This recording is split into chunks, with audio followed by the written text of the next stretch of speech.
I'm in final year social science and I'm from Donegal. Okay, cool. Just what is the role of the welfare officer? The role of the welfare officer really, I guess, is just to look after the welfare of each and every single member of the Students Union and to campaign actively to look after it. Yeah. Alright, why should students vote for you and not the other candidates? I guess students should vote for me because I'm the most experienced candidate for the job. I guess that's what I tried to lay out in my manifesto. I've some new ideas and new campaigns that I look forward to running, and especially in the mental health department. And I guess that's why candidates should vote for me. Will you be voting for or against the new constitution, and why? I'll be voting for the new constitution, and I'll be voting for it. I like a lot of the kind of technicalities, but in such as like officers not being able to make a profit off their position, something I feel very strongly about, that public representatives shouldn't be able to profit off their position. Yeah. Do you have anyone in mind when you're talking about that?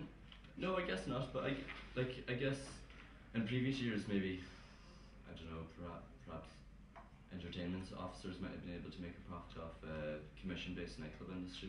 I really think it is time that the union addresses that. Do you see any of that sort of thing happening now?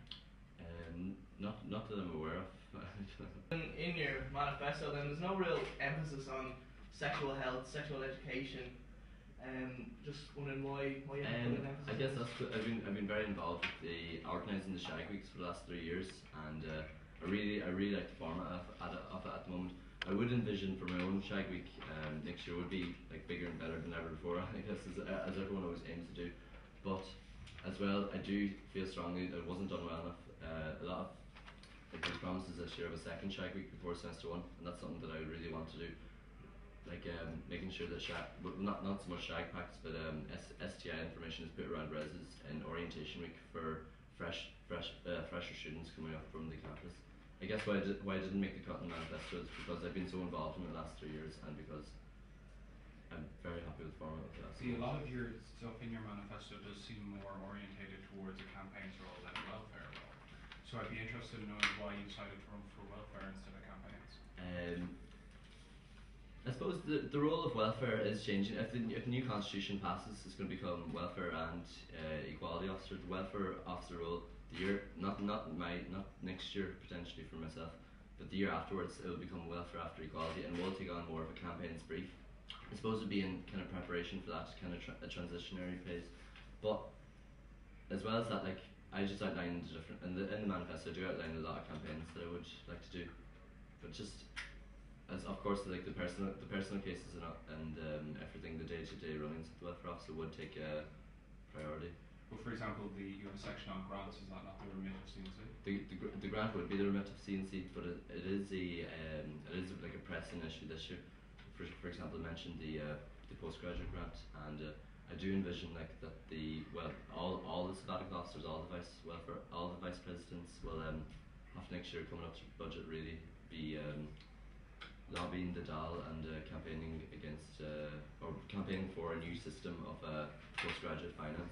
But if you had to make one cut, like obviously everyone's going to have to make some cutbacks. Yeah. What would you think is the service that maybe could be cut? The one cut, I've had to make one cut.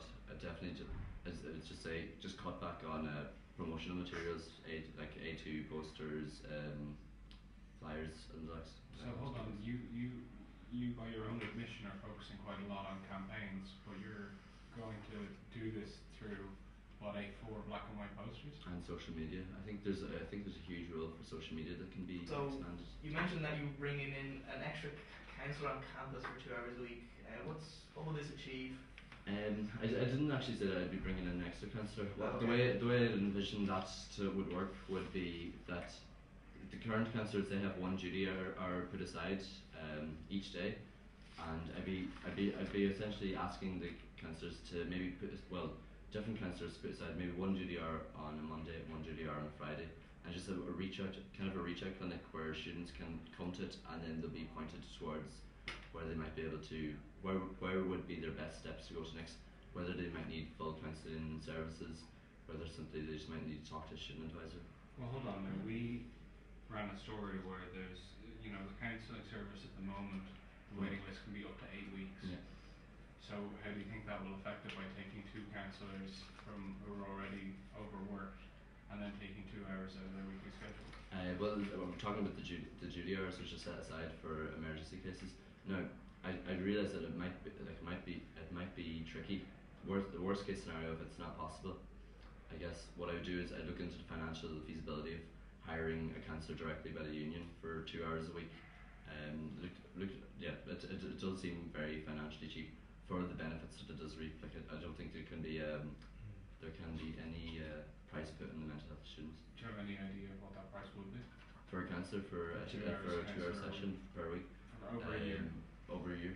I guess that would be like the 12 term weeks times 2, 24.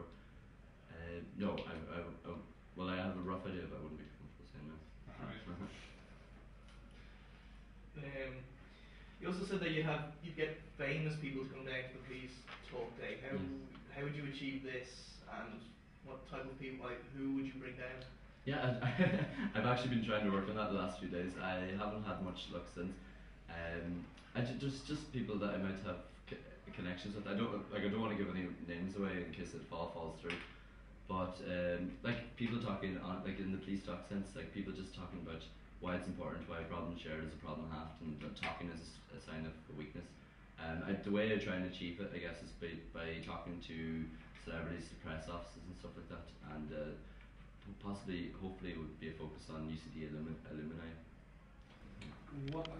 One of the criticisms that has been labelled towards your manifesto is that you have undoubtedly, excellent intentions and all your ideas are sound, but there's very little practical suggestions of how you'll accomplish most of the things that you set out to accomplish. How do you respond to that? Just in what regards? Just there seems to be no doubt of, it all sounds very good, but there's very little practical, concrete instruction or indication of how you'll go forward with these ideas. So how would you respond to that accusation? Respond to accusation that I'm a very experienced individual. I know how to follow through these priorities, and that I will. Okay. I guess my biggest weakness has been my organisation, but I've always this year as Arts Bureau I've tackled it immensely by using things like Google Calendars, Google Documents, Google Sharing. I'm constantly trying to tackle my weaknesses. So So you're saying you're disorganised? I am inherently a disorganised guy, but as I say, Google Calendars does me a wonder to do.